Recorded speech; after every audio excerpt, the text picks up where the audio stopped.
All aboard for the transcribed premiere production, The Cruise of the Paul Parrot, that thrilling story of whaling days and buried treasure. Shortly after escaping from the ship's hold, you remember that Al Testi met his untimely end during a quarrel with Red Mulhooley, who later met up with Ezekiel Kipp, the man who years ago had sold the map and rights to the treasure on Galto Island to Ezra Grange. Red convinces Kipp he'll need help to keep Grange and his party from taking claim to the mineral mine, and Kipp agrees to join forces with Mulhooley. In the meantime, Grange, Captain Dalton, Dickon, and our young friends Sue Grange and Johnny Robbins have come upon the mineral deposit only to discover that someone had already been working it for quite some time. Then Dickon, with Paul Parrot atop his shoulder, fell in a brush-covered trench dug to keep any possible trespassers away from the mine. Almost immediately, a shot rang out, but upon close inspection of the thick brush from which direction the shot was fired, no trace of anyone was found. As it was growing dark, the party decided to delay further inspection of the surroundings until next day. It is night, and Grange, Captain Dalton, Sue, and Johnny are resting in their crude cabin that had been erected that day. Captain Dalton, someone is on this island, and whoever it is, he's working the mineral mine. You're right there, Mr. Grange. But lash me to a yardarm. For the life of me, I can't understand who the lubber could be. Nor I. The only ones who possibly could know of this outside of ourselves are chained in the hold of the Paul Parrot. Al Testi and Red Mulhooley. That's right, Johnny. But Ezra, how about the man who sold you the map? Ezekiel Kipp, he's dead. Aye, Al Testi admitted that himself. Well, whoever is working the mine most likely was the one who fired the shot this afternoon. There's no doubt of that. I'm afraid we've run into trouble. If there's one man on this island, there may be a dozen for all I know. Maybe not. If there's more than one or two, they'd have nerve enough to come out in the open and find out what we're doing around the mine. Blow me down.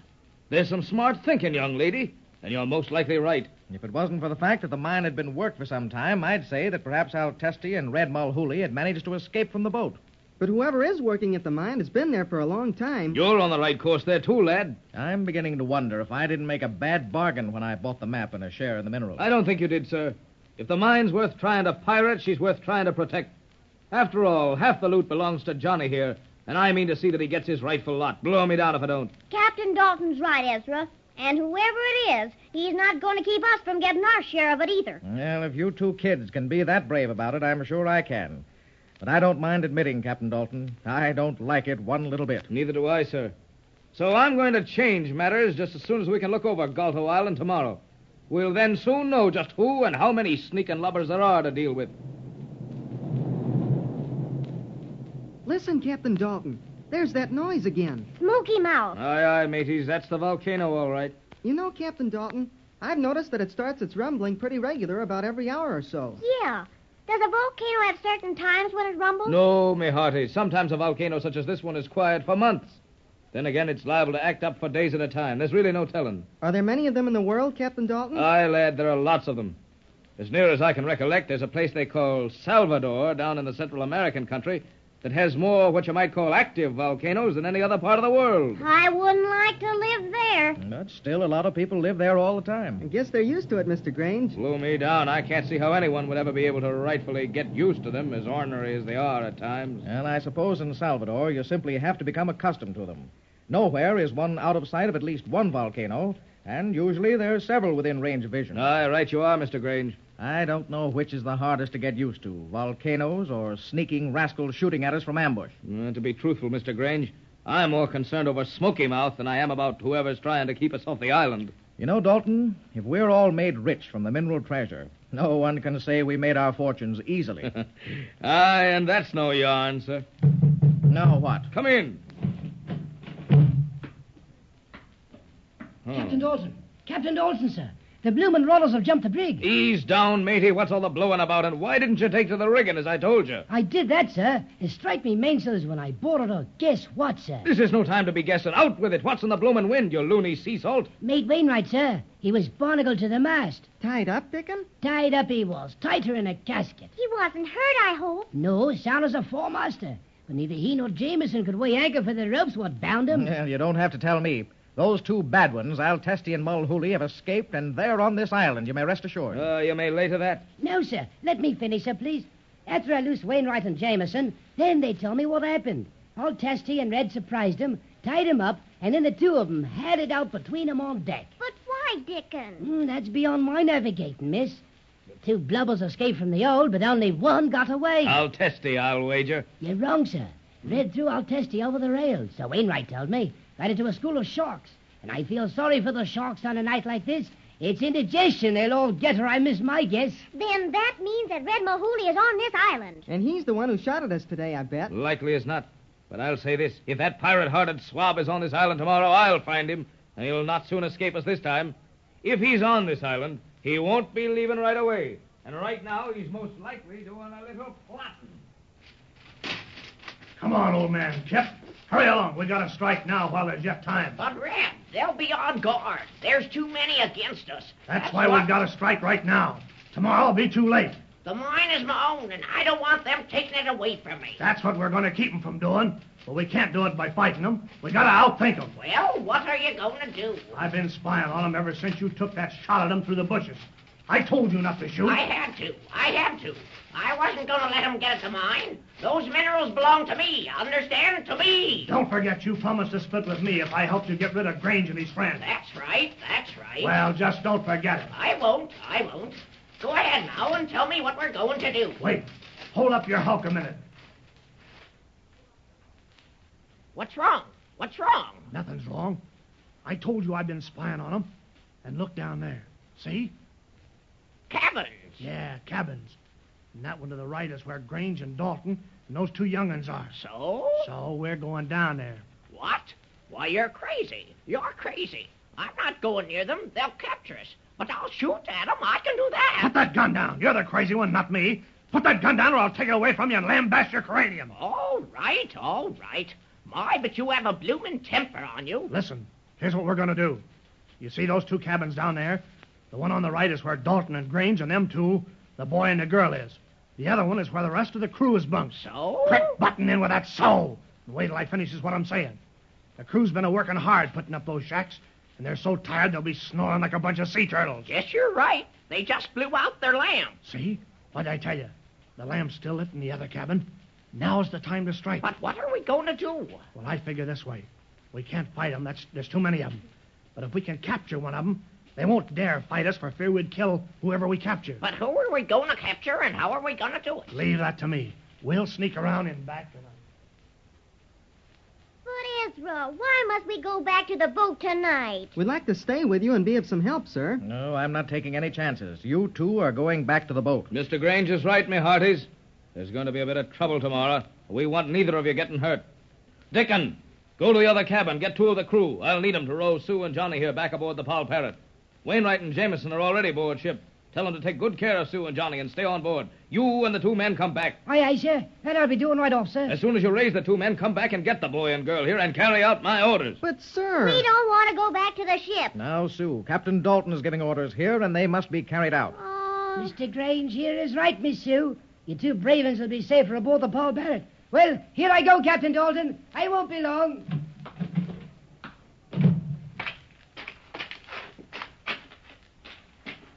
Look, old man Kip.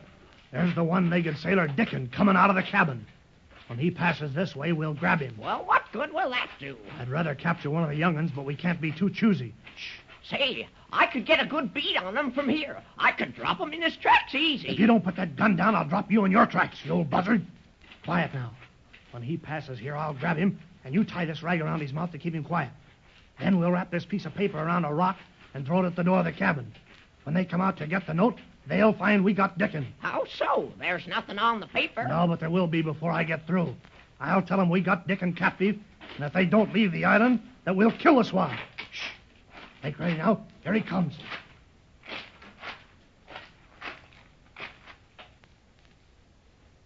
I wonder what's keeping Dickon. He should be back by now with the other men. Maybe he had to wait till they got dressed. Well, you may be right about that.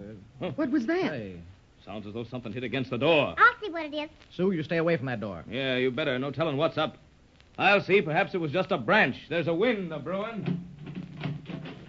There's no one out here. Perhaps you're right about it being a branch. Our nerves are a trifle jumpy. Captain Dalton, what's that just outside the door? Well, lad, I see nothing. I see it, Captain Dalton. It looks like a piece of paper. I see it. Oh, blow me down. That is what hit the door. There's a rock wrapped in it. What's on it, Captain Dalton? 1 minute, I'll find out. It's a bloomin' note. Ooh, what does it say? I'll bet it's a warning. Wait till I get it under this lamp. I'll read it. There's writing on it. It's not very good writing, but it's writing. You may lay to that. Blow me down. Why, what's wrong? They've got Dickon. Great. Good Lord, no wonder he didn't get back. Dickon? Listen to this. It says, Mr. Grange, you and the rest of your swabs better get off my island. I will hold your peg-legged sailor to make sure you do. If you don't get off right away, I will kill your sailor. And it's signed Ezekiel Kip. Kip? Why, I thought he was dead. Maybe he's dead, maybe he ain't. But whoever wrote it means business, and there's no time to lose. Captain Dalton, what are you going to do? I'm going to get the rest of the men, and we're going to find where they've taken Dickon. Tomorrow may be too late. Now, wait a minute. Well, what's wrong? Listen. You hear that? It's that volcano again. But that's the loudest it's been since we landed here. Look, there's fire coming out of it. Blow me down. Smoky mouth is erupting. Run, man, it's filthy. Yeah, Polly's right. We've got to get off this island. Lash me to a mast. I'm stuck for once. We've got to get off this island. And yet we've got to rescue Dickon. Mr. Grange, I'm befuddled. I don't know what to do. I know what we'll do. We'll stay and rescue Dickon.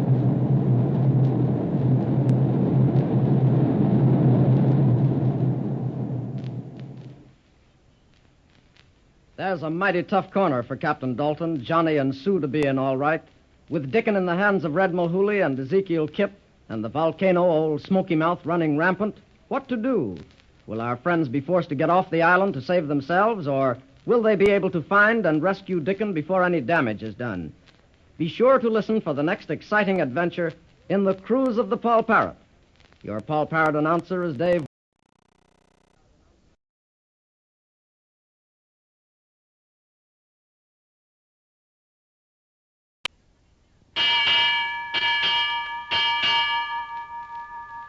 All aboard for the transcribed premiere production, The Cruise of the Paul Parrot, that thrilling story of whaling days and buried treasure. Old Ezekiel Kip, the man who years ago had sold his rights to the treasure to Ezra Grange and was believed dead, has shown up very much alive, and with his new companion, Red Mulhooley, have seized the old one-legged sailor Dickon, promising to do him harm if Ezra Grange and Captain Dalton and his crew do not leave the island at once. As soon as he received the threatening note, Captain Dalton tells Mr. Grange and little Sue Grange and Johnny Robbins, who are quartered in his cabin ashore, that he will immediately collect all his men and set out to find Dickon. But at this time, the rumbling of the volcano on the island grows louder and louder, and an eruption seems ready to occur any moment. As fire starts streaming from the crater, it is obviously necessary for everyone to get off the island at once. And yet Dickon must be found. It is now the middle of the night, and the beach is a scene of much activity as the men make ready to return to the ship. Captain Dalton hurries to and fro, barking orders, and over the whole scene, the scarlet light of the rumbling volcano falls, making a weird picture. Lively there, men. Loosen the painter on that other whaleboat. Mr. Buscara, Mr. Grange, and the two young ones will go back to the ship in your boat. Step lively, me hearties. When we get aboard the Paul Parrot, we'll have to weigh anchor and stand out to sea a bit. There's no telling how far that burning ash may fall when old Smoky Mouth gets started. Keep it over there, mate. Johnny, isn't that the scariest sight you ever saw? Everything looks like it's on fire with that red light all around. Oh, it's not so scary. Don't those awful rumblings even scare you, Johnny? The whole island feels like it's shaking. Well, it is sort of creepy. But, Sue, I don't want to leave the island. You don't? Why not? I'm afraid something may happen to Dickon. Gee, I wish I could find him. But we'll be back after old Smoky Mouth has quieted, Johnny. Yes, but, Sue, you can't tell how much lava and fire and ash will come out of the volcano. Dickon might get hurt. Yes, you're right. Look, there goes the first boatload of men back to the ship. We'll have to go through any minute now. Sue, do you think maybe, while they're not looking, we might creep away into the trees over there and try to find Dickon? In all the excitement, they may not miss us. They would too, Mrs. Johnny. You know that. Listen, my brother and Captain Dalton are arguing about something. Now, look here, Captain Dalton. We can't leave you here on this island. Mr. Grange, I want to stay ashore until the last possible moment. But I want to make sure every hand is aboard first. If I can find Dickon in those last few seconds before the lava starts coming down the mountainside, it may mean saving his life. But, Captain, you're risking your own life. We can't lose the most valuable man aboard the ship. Mr. Grange, I owe my life to Dickon. He once knocked the gun out of that swab Alteste's hand just as he was about to shoot me. And by the North Star, until my last breath, I'll try to save him. Very well. I see there's no use to argue with you, but be careful, Captain. And come back as soon as that ash starts to fall. Aye, aye, sir. As soon as the going gets heavy, I'll put about and come aboard. This little dory here's all I need. I can handle her by myself back to the ship. Well, good luck, Captain. And may you find the black-hearted swab that's holding Dickon and pay him off for good and all. Aye, sir, that I shall. And, Avast! Throw me down. There's the spare whaleboat from the Pal Parrot coming ashore with one man in it. All right, Captain, it's First Mate Wainwright. Lash me to a yardarm. He's supposed to be in charge of the ship. Ahoy, Wainwright! What's in the wind? Ahoy, Captain.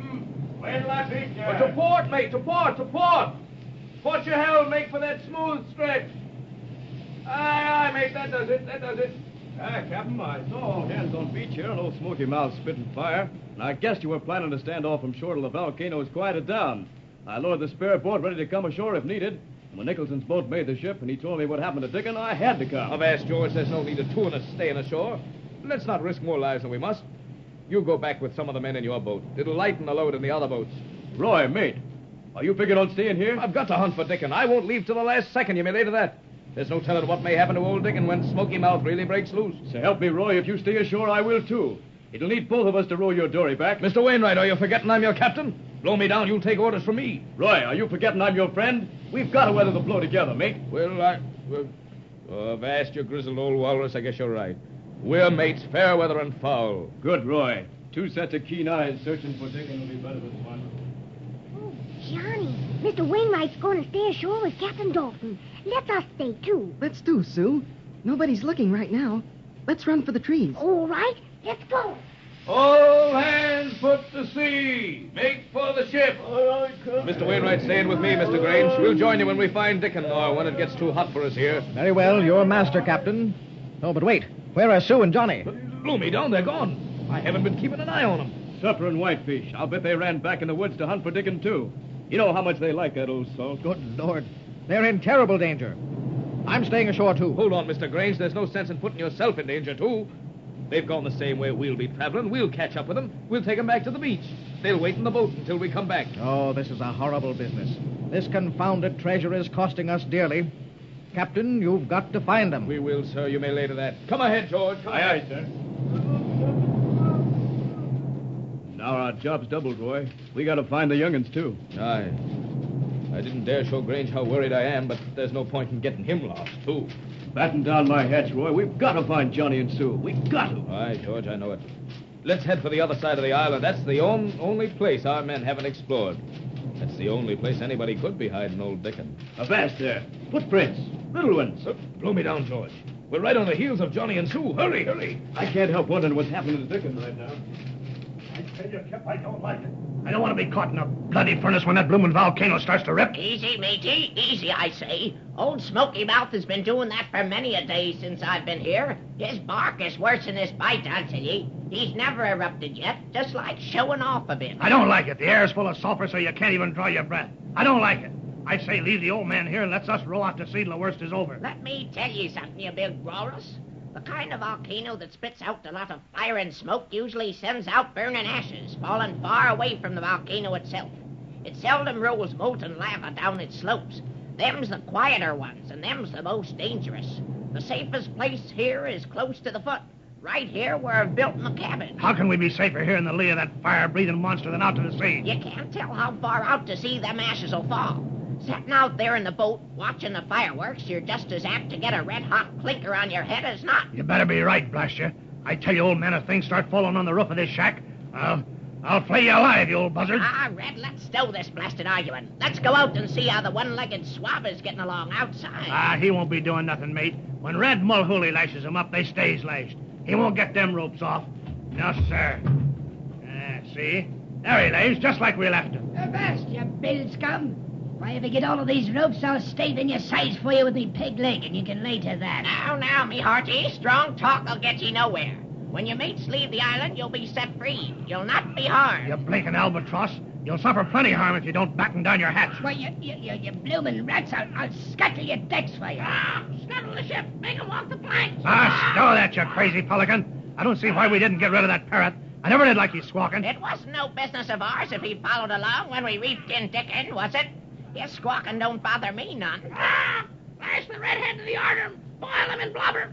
That's enough out of that bird. I'm going to finish him. Where's my gun? In your pocket, you lubber. But I see no use wasting ammunition on a parrot. Red Mulhooly, if you shoot Paul Parrot, you'll never raise your hand to do another act, and you may lay to that. Stow it. Here's where you squawk your last squawk, bird. Paul, avast, look lively. Look lively there. Did you get him? Nah, he's flooding away. May have winged him, I don't know, but at least he's gone. Why, you big lump of blubber. If that bird's been harmed, you'll never stop regretting it. I know a certain one-legged bird that's going to get shot if he don't stop his squawking. Avast! Look, there's somebody coming through the woods. You're right, Kip. What shall we do now? I knew they'd come. That'll be me mates come to fetch me, you swabs. Now you'll pay. Put the gag in Dickon's mouth so he can't call out and drag him in the hut.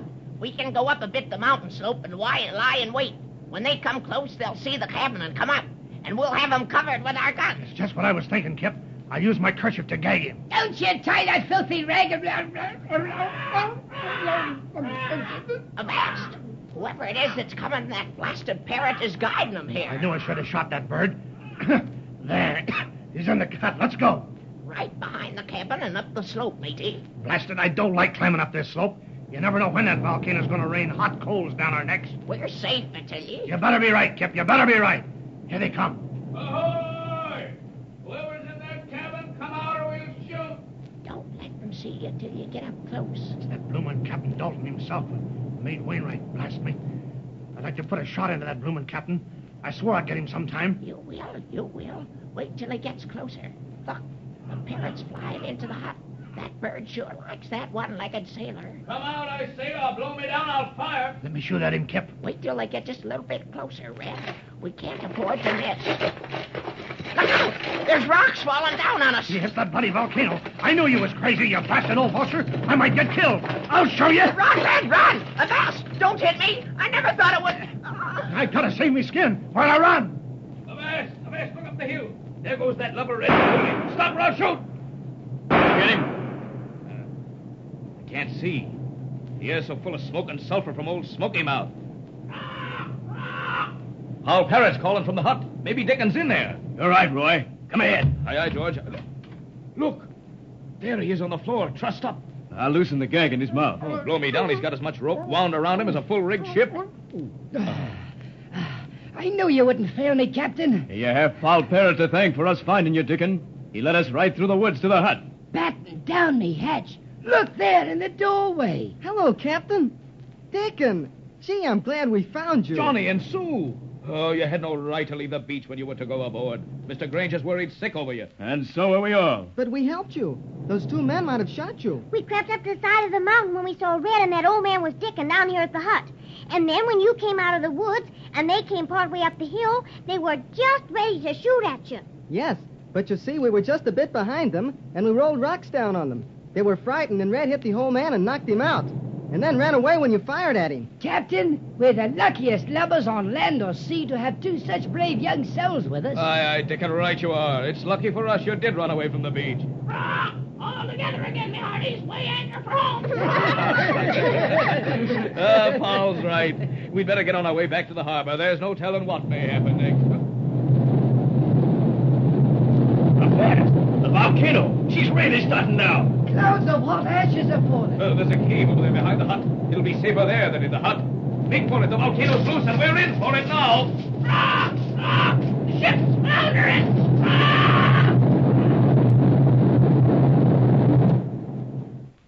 Now, our friends are in danger. They're all united again, but old Smoky Mouth is really starting to go into action. Will the cave in the hillside afford them enough protection? What has happened to Red and old Ezekiel Kip? We must tune in for the next adventure in this exciting Cruise of the Paul Parrot. Your Paul Parrot announcer is